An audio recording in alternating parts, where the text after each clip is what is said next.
நம்ம வெள்ளை பூசணிக்காயை வந்து தோல் சீவிட்டு இது மாதிரி நறுக்கி வச்சுக்கோங்க. எப்படியாவது நறுக்கி வச்சுக்கோங்க, பரவாயில்ல.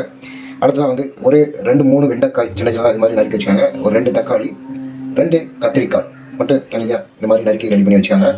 இப்போ நம்ம வந்து முதல்ல இந்த வெள்ளை பூசணிக்காய் வந்து மிக்சியில் ஒரு ஜாரில் போட்டு நாம் அரைக்க போகிறோம். இதை வந்து ஜாரில் போட்டு ரொம்ப குறைய அரைக்காமல் ஒன்றுக்கு பாதியாக நம்ம அரைச்சி ரெடி பண்ணி வச்சுக்கிறோம். இது வந்து பருப்பு நாம் இந்த சாம்பாருக்கு தேவையான அளவு பருப்பு வேக வச்சு வச்சுருக்கோம். இப்போ அந்த அரைச்சி வச்சுருக்கிற பூசணிக்காயை நம்ம வந்து அதில் கொட்டிடுறோம். இதை கொட்டிட்டு இதை மிக்ஸ் பண்ணி வச்சுக்காங்க.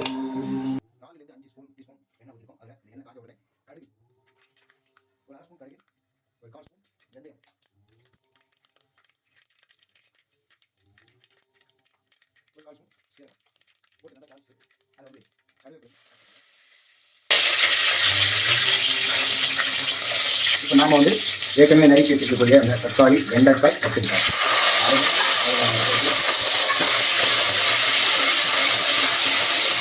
நல்லா வதக்கிடுங்க. இப்போ இந்த கத்திரிக்காய், வெண்டைக்காய், தக்காளி எல்லாம் வந்து நல்லா வதங்கிடுச்சு. இப்போ நாம் வந்து ஏற்கனவே நாம் பருப்பு, வெங்காயம் போட்டு நாம் வந்து கலக்கி வச்சுருக்கோம், கலந்து வச்சுருக்கோம். அந்த கலவையை நம்ம வந்து இப்போ இதில் போட்டோம்.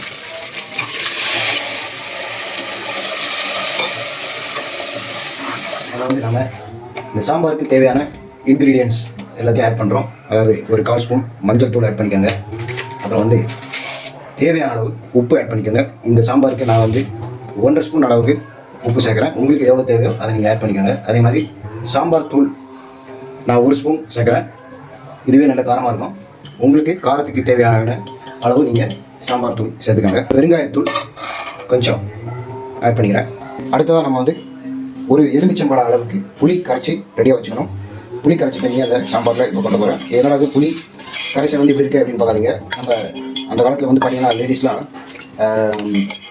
புளி கரைக்கும் போது அரிசி மாவு, அதாவது தோசையோ இட்லியோ பண்ண அரிசி மாவு பாத்திரத்தில் கொஞ்சம் இருந்ததுலாம் அதை அப்படியே வேஸ்ட் பண்ண மாட்டாங்க. அதுலேயே தண்ணி ஊற்றி என்ன பண்ணுவாங்க, புளியும் போட்டு கரைச்சி அதையும் சாம்பாரில் ஊற்றிடுவாங்க. சாம்பார் கட்டியாகவும் இருக்கும், அதே சமயத்தில் வந்து பார்த்திங்கன்னா டேஸ்ட்டும் நல்லா டேஸ்ட்டாகவும் இருக்கும். அதனால் அதே மாதிரி நம்ம பண்ணியிருக்கோம். இப்போது இந்த புளி கரைச்சியில் நான் வந்து அதில் கொட்டுறேன்.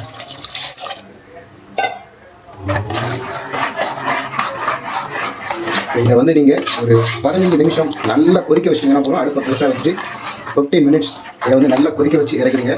மறக்காமல் நம்மளுடைய பிஎஸ்சி கிச்சன் யூடியூப் சேனலுக்கு ஃபர்தராக இது மாதிரி வீடியோக்களுக்கு சப்ஸ்கிரைப் பண்ணுங்கள்.